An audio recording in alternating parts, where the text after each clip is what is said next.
बासरी किंवा तत्सम म्हणजे कुंकून जी वाद्य वाजवली जातात त्यातून उत्पन्न होणारा ध्वनी हा त्यातील कंपन पावणाऱ्या हवेच्या स्तंभाच्या उंचीवर किंवा लांबीवर अवलंबून असतो।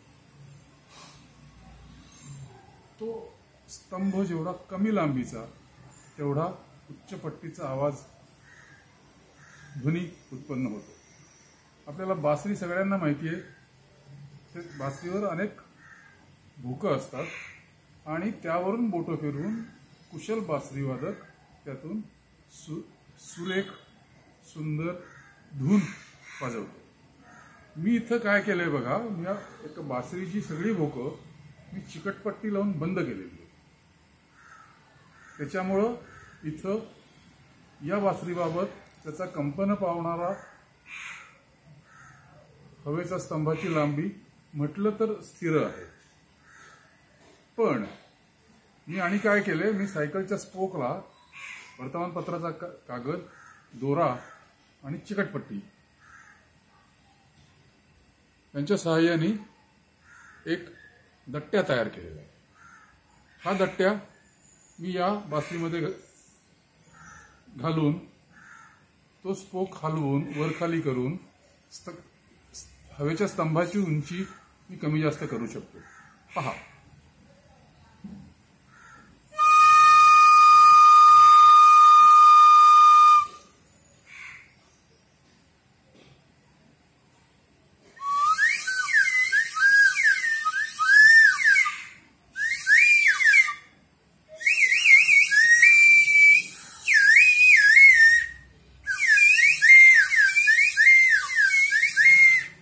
या प्रकारचं खेळणं पूर्वी बाजारात मिळायचं।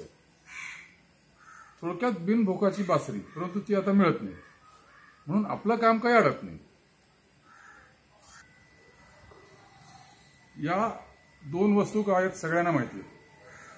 सध्या इयत्ता पहिलीपासून विद्यार्थ्यांना प्रकल्प लिहायचे असतात आणि ते लिहिलेले प्रकल्प अशा प्रकारच्या फाईल पट्टीने ते कागद एकत्र जोडून सबमिट केले जातात। या फाईल पट्टीचं काही खेळणं होऊ शकतं का? हो, पाहूयात आपण। फाईल पट्टी त्याच्या दोन बाजू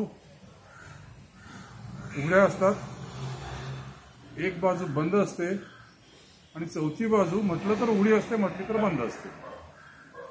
ते पटल एकमेकांच्या खूप जवळ असतात। आता मी याचं एक टोक बंद करून दुसऱ्या बाजूला फुंकर मारणार आहे।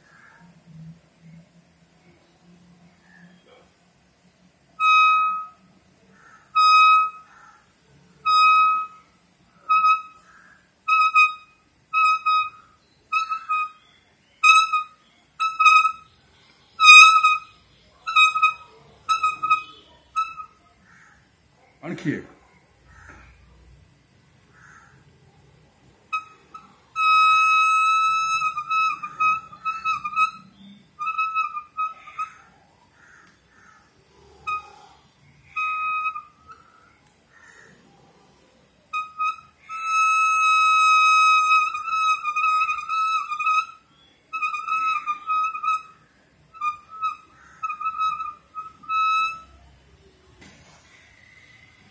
मी काय केलंय, दोन कमी अधिक व्यासाच्या स्ट्रॉ घेतलेले आहेत। रंग वेगळे आहेत, हा योगायोग आहे। दोनही स्ट्रॉच्या एका टोकाला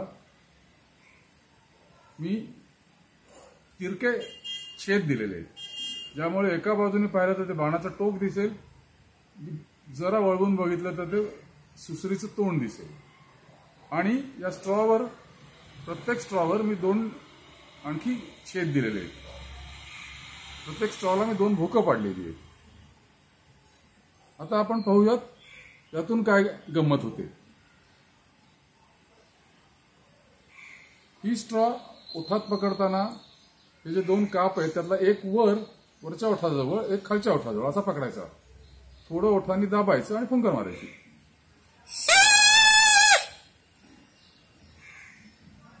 आधी मी दोन्ही भोकं बंद करतो, मग एक एक उघडत जाईल।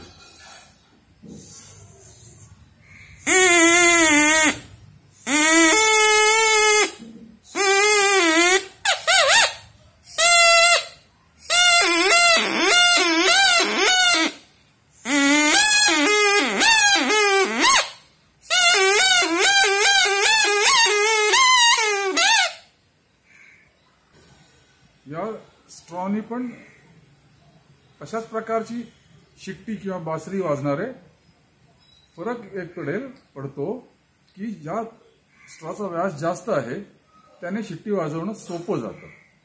पाहूयात.